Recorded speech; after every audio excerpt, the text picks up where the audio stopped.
The MCAT Podcast, session number 160.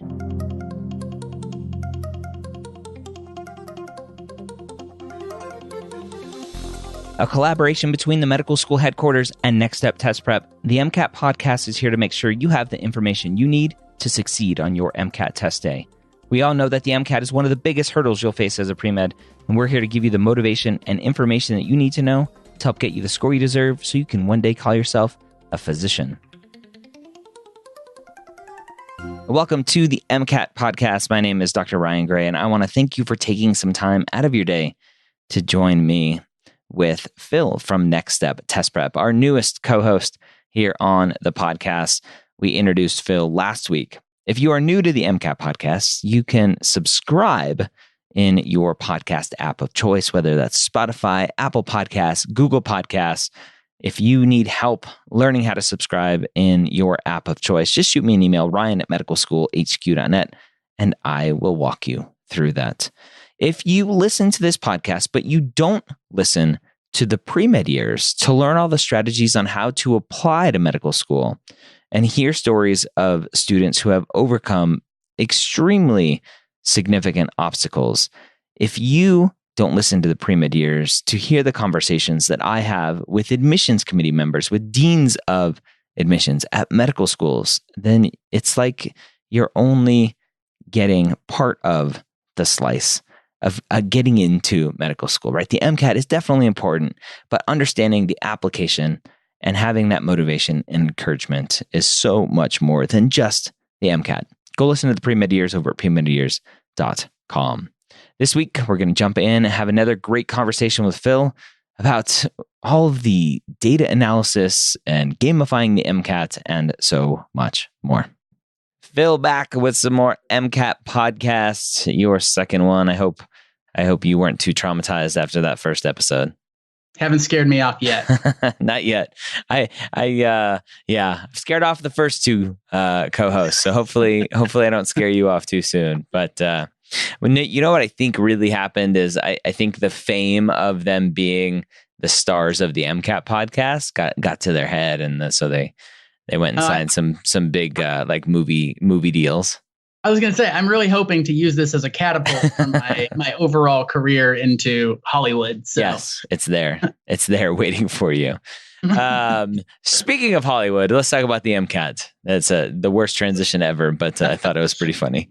So last week we talked a lot about there's just so much with the MCAT.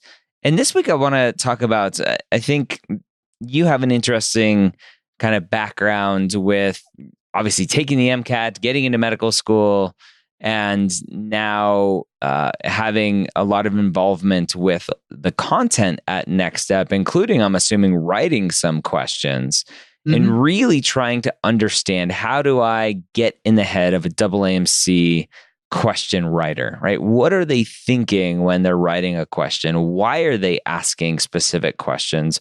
Why are they asking the questions the way that they're asking them? And so I guess let's start off with kind of the goal of especially the new MCAT, right? That came out in 2015. My assumption is that there was just a lot of feedback from schools to say, hey, these are the kinds of students that we want. These are the skills that we want them to have. Make your test do that, right? Have your test filter out those students. Is that around kind of how the MCAT is being written these days? Absolutely. There's some huge focus on there's feedback. The AAMC is definitely has incentive to create the best doctors and physicians and keep the best reputation going on there and make sure that everyone's doing their job well and good at it. And so there's lots of things. You kind of talked about how the MCAT changed in 2015. There were a couple of big things. I think the first thing people notice is the ramp up in difficulty and length. That there's some good reason for that, but one of the biggest reason is the fact that just MCAT students are good. They're good and getting better, and it became very difficult to separate students. and like, kind of pull them apart. And like, as everyone kind of got better, all of a sudden this exam wasn't enough to separate people and kind of create that gradation that they felt like they needed in order to make informed decisions. This is something that was like really traumatizing to me on my first exam in med school. I got my score back and it was like a 65. And I'm like, I feel like I really understood all of this. And I go and I like talk to the professor, and they're like, you actually did really well. The class average was a 50. And I'm like, how is the class average of 50? Are we all idiots? And he's like, no, it's just you guys are so good that if we ask you about just 95% of material that everyone should know, everyone's going to know it. And so what they have to do is for every 2 questions they asked that they thought we could get, they had to ask 1 question that they didn't think anyone was going to be able to get. And that was just this weird kind of like switch in my mind, that it wasn't that like we were like idiots or like not doing well. It was that the questions had to be elevated to like a higher level in order for them to actually kind of create that gradation. And the MCAT changed in 2015. They made it so that there's going to be some solid gradation for a while, because there's a really high difficulty of an exam. But kind of one of the big things going on there, other than just like upping the difficulty, is data analysis. And there's so much data analysis. And to be honest, from the perspective of a student, somebody who's going to take the MCAT, it's unfair. And it kind of is a little unfair. Even if you take all of your prereqs, even if you're a biochem major, there are going to be passages talking about techniques that you've never heard of. Things like ELISAs and knockdowns and pull downs. And you come out of this and you see this exam and they're asking me about things I've never heard of. And I've taken more biochem courses than most students going into med school. I've taken all the prereqs. But there's a reason for this. It's not just that they're cruel and they want to ramp up the difficulty. They this. We were kind of talking about this a moment ago about how med schools themselves, they don't have time to teach you data analysis. They've got more than enough stuff to teach you in a limited amount of time. Already it's too much stuff to try to learn in 4 years. And so, data interpretation is something that doesn't get incorporated into that. And I was all over on the data side of things, is that like MD, PhD, we take breaks and like just do PhD stuff. But it's really important for a doctor to understand data. You need to be able to understand when this drug, on surface value, seems like it should apply to both people or 2 different people. Let's say you have a worker that works in a metalworking factory and a guy that works in like a carpentry factory, like building cabinetry and stuff like that. And like pouring through the data, you notice like, oh, there's some weird stuff kind of going on with like lung values and like, the lung volumes and elasticity and stuff.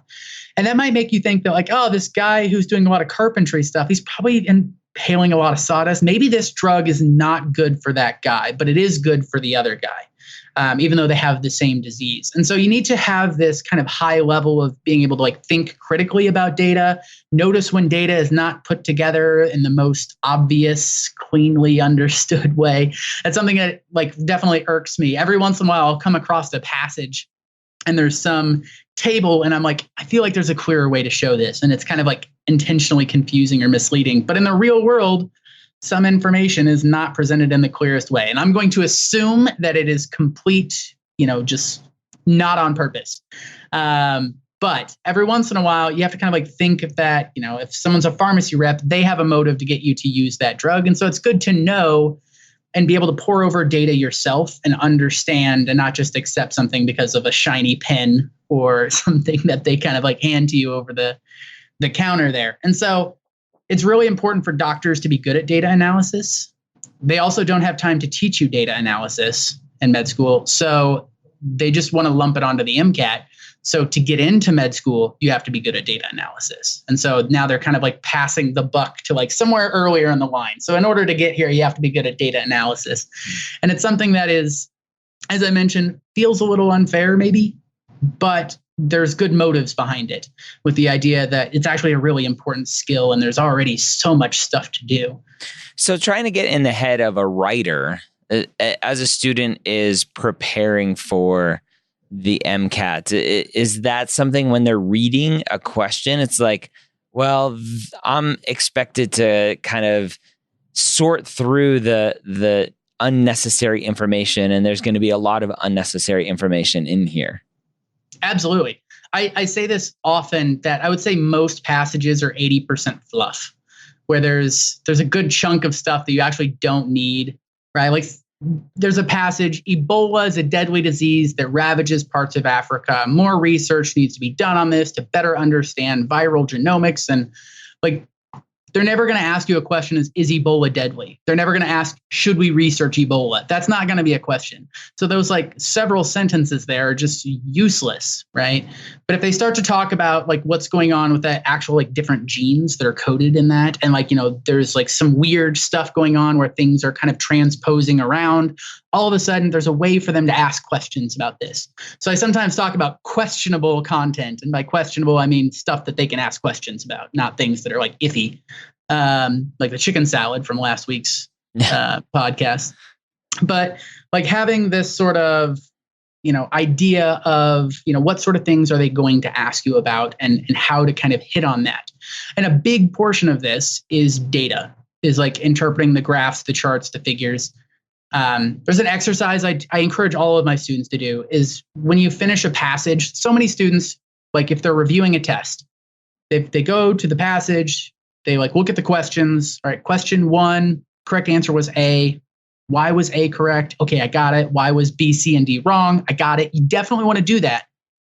But that's a lot of times where students stop. And so you want to kind of like take a meta-analysis and kind of like take a big picture look. So after you do those first like 6 questions, take a step back, look at the passage and the questions together as like an organic whole, and look what's going on in the passage. Where did the questions come from, right? There were 6 questions. Let's say 2 of them actually didn't really come from the passage at all. They were pseudo-discrete questions where it had to come from my memory more than anything else. But then they asked like 2 questions about this figure, 1 question about this figure. And then in the entire rest of the passage, all the writing and like the paragraphs, there's like 4 or 5 paragraphs, there's 1 question. And it was on this thing here. And so you want to kind of take a look at that and be like, what are the clues that what I just read there, the one thing that they like focused in on, why was that important? And how could I learn to recognize that? And like, obviously this shows that like whatever was going on in the figures were important, because 3 of the 6 questions were on figures, 2 of them were from outside knowledge, and 1's just from this 1 sentence in the second paragraph.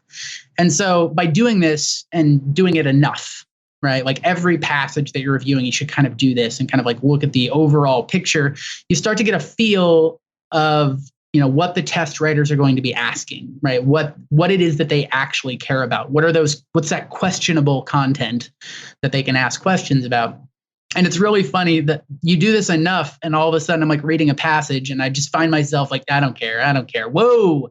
Like the hair stands up on the back of my neck and I get a chill down my spine. Like, this is a question, right? This is going to be like 2 questions because the way this is worded. And so you'll kind of tend to notice those things.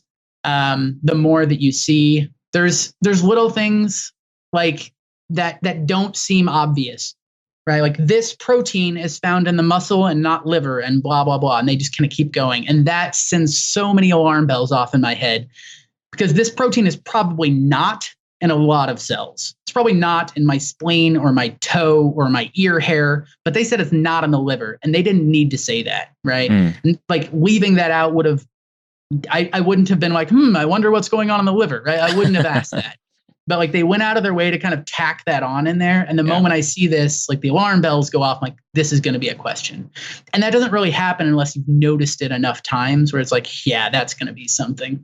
What a student listening to this may be frustrated and go, it sounds like this is just a big giant game and whoever can figure out the puzzle the best wins. And it's not really about what you know or your critical analysis. It's just figuring out the puzzle to the game. What do you think when I say that? Oh, I love puzzles. So a part of me is like, well, yeah, puzzles are the best. But that's a lot of medicine also, is figuring out what's going on here, what's going wrong, what piece of data am I missing? Like this patient told me something that they didn't need to tell me. And it was just kind of like weird and out of the blue and a little bit strange that they mentioned this, like maybe they're trying to cover for something else, right? And so being aware of kind of like context and like clues is, I think, something that's not just a game, right? It's some situations it's life or death.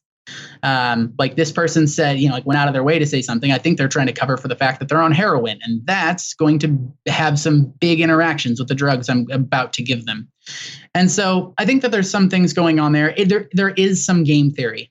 I'll give you that. There's some things going on as you read passages. You start to like find, like you're able to like nitpick holes. And like the AAMC, for one example, whenever they give you a biomolecule and they ask you about isomers, I don't know why, but they always leave in the dashes and the wedges. The only time you ever have a dash or a wedge is if it's a chiral center. So if they ask you how many chiral centers are in this molecule, like I've seen 3 or 4 questions from the AAMC where I know I just count how many dashes and wedges are on like the functional groups, and like there's 7, so the answer is 7, right? Versus like going through and actually like looking for like which things are attached to 4 different things. It's a way to kind of get through and be a little bit more efficient. It's really important to look for those things, but I think the big idea of like the data analysis, it isn't all just kind of like puzzles. I think a lot of it is this overwhelming amount of jargon. And this is especially prevalent in the bio section. I know we talked a little bit about how like Chem Phys, like studying for that should be different than the other sections. But in the bio section, I think one of the biggest hurdles that people have is just kind of dealing with the vocab, just kind of like going through those. So like having something where you have an epithelial mesenchymal transition and how this thing is involved in this tumor metastasis, and ECADherin and ZEB1 and ZEB2 are transcription factors that factor into this. And you test this with like microRNAs and all sorts of, within this pancreatic ductal adenocarcinoma PDAC cell line. And you're like going through all of this, and it's just like this overwhelming amount of jargon, and it's very easy to be lost. And this is why it's really important that as you're studying, you start to focus in and you're like, okay, this is something they're going to ask a question about. And like the better you get at that, like the better your exams are going to go. But that's also really important just in general, as a physician, to be able to interpret data. So it's not just this punishment that they're trying to inflict upon you. It's something that's actually relevant for when you actually get out and start practicing. It might not be as crucial in like your first year or 2 of med school, but it is something that's going to be important later on. I might be dating myself here a little bit, but I remember when hepatitis C treatment came out when I was in med school, and all of a sudden all the doctors I knew were all reading up on this because they wanted to be like, up to date on kind of like what are the limitations of it and kind of like what's going on. And so there's all sorts of things where the studying and looking at journals doesn't end when you finish med school. You constantly have exams kind of like getting recertified on the board. And just, in order to be a good doctor, you got to keep up on data. And so this data analysis that they're like foisting on you here at the beginning is just kind of opening the door. And it's painful at first, but I can tell you that the more you do of it, the easier it gets. It's like reading Dickens. I have a story about reading Dickens novels, and like the first time I tried to read one, like I just wanted to tear out my hairs, like all of my hair, and like just like rip out my eyes. I'm like, this is painful. I hate it. It's awful. I hate Dickens. But if you kind of power through, eventually it ends up becoming easier. I that sounds really hoity-toity and like weird, but just so I actually think that this is relevant for students kind of like thinking about what's going on with med school. So I'm actually going to tell this story so I feel like I'm clarifying a little bit. So the summer before med school started, it was the first summer I'd had off from like ever. And so I'm like, I'm going to buy some literature because I read a lot of like, Harry Potter, things that are like books, but they're not literature, if that makes sense. And I'm like, I'm going to read a Dickens novel. And like an idiot, I went out and bought like 5 of them. And so I grabbed the first one, and it was Great Expectations. And I'm like, it was so painful. I was reading like a page or 2 a day. And if I had bought just one book, I would have just thrown it in the trash and I just would have walked away. But I bought 6. And so I'm like, I have to finish one of these books. Otherwise I like will live in eternal shame. And the first month, it was so painful. I got through like 80 pages, but then like all of a sudden something just clicked. And I could understand what he was saying because technically it was English, but it wasn't like, modern English. It was like old English, old with an E on it. And so it was just painful. But then all of a sudden something clicked and like, oh, this makes sense. I understand what this guy is trying to say instead of like struggling through this swamp. And, you know, like I remember one time I was like reading a page and like my mom called me and I was like snapped at her and she's like, what's wrong with you? And I'm like, I hate Dickens, right? It's like awful. And like I really would have thrown the book away if I hadn't bought 6. But it's kind of the same thing. Like this analogy, there's actually something to this. The first passage you see is going to catch you off guard and you're going to struggle and it's going to be painful and you're going to want to snap at your mom and rip out all of your hair and throw the MCAT in the garbage. But you want to, like, the more you do of it, the easier it gets. And eventually it becomes like you'll read something like, oh, this is interesting. And so now I'll come across on Reddit something like, you know, some new treatment for something. I'm like, oh, I'm going to open this up and read. I'm like, oh, that's actually really interesting. Versus before, there's no way I could have made it through like the first paragraph. And I just would have like hated my life. And so there's something to this.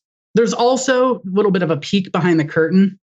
There's some types of graphs and charts and figures that the first time anybody comes across it blindsides you and you're left reeling and you're like, what happened there? I don't understand this at all. And that happens. And the first time anybody sees it, they're caught off guard and they're blindsided and they're lost. And we know this because we've experienced it. And so what we do with a lot of our exams, especially in like the first like 4 exams, because not every student gets to exam number 10, right? But most students get to exam number 1, right? Yep, hopefully. So yeah, hopefully. And so we put some things in there specifically with some like types of graphs and charts and figures that were like, okay, a student is going to be caught off guard and they're going to struggle with this. But the next time they see it, it's not going to be a problem. And so we kind of do that on purpose with the kind of like exposure. And so a lot of students, like you were talking about, you know, kind of come in and it's, you know, they struggle with the data interpretation, just how to get through that. But, you know, push through it, get past that first 100 pages and it becomes easier. That makes sense. Mm-hmm.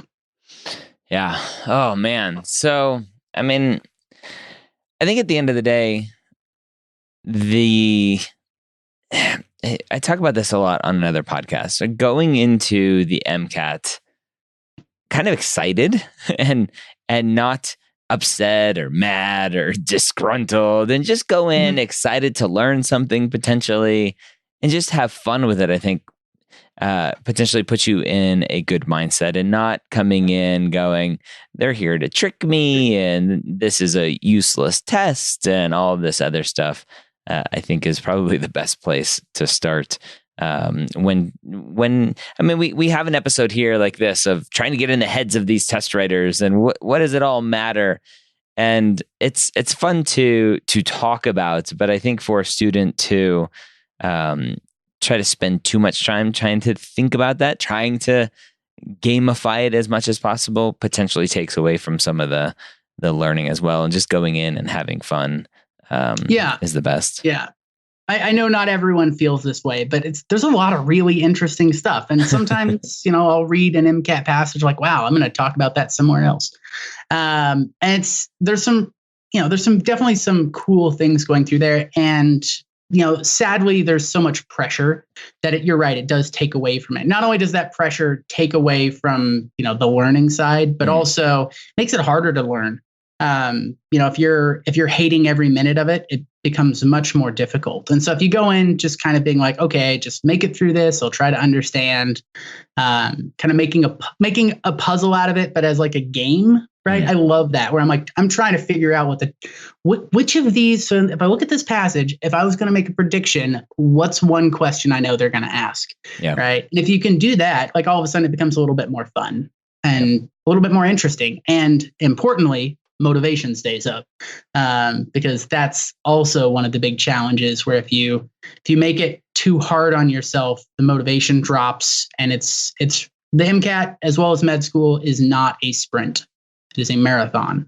And so you have to make the actual action of it more interesting and survivable, something you don't hate with all of your being as you're doing it.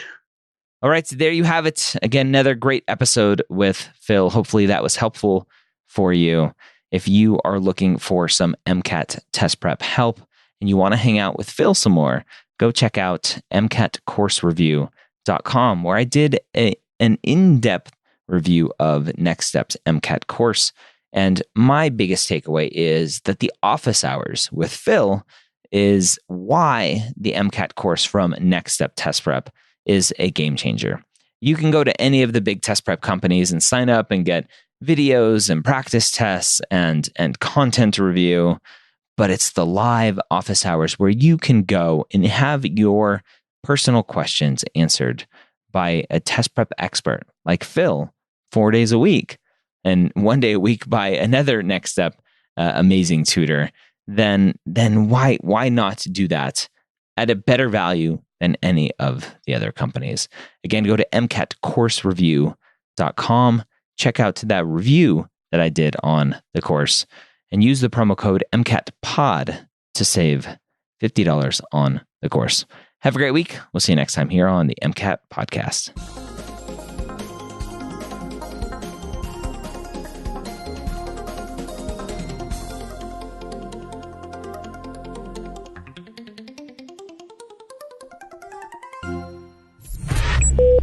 This is MedEd Media.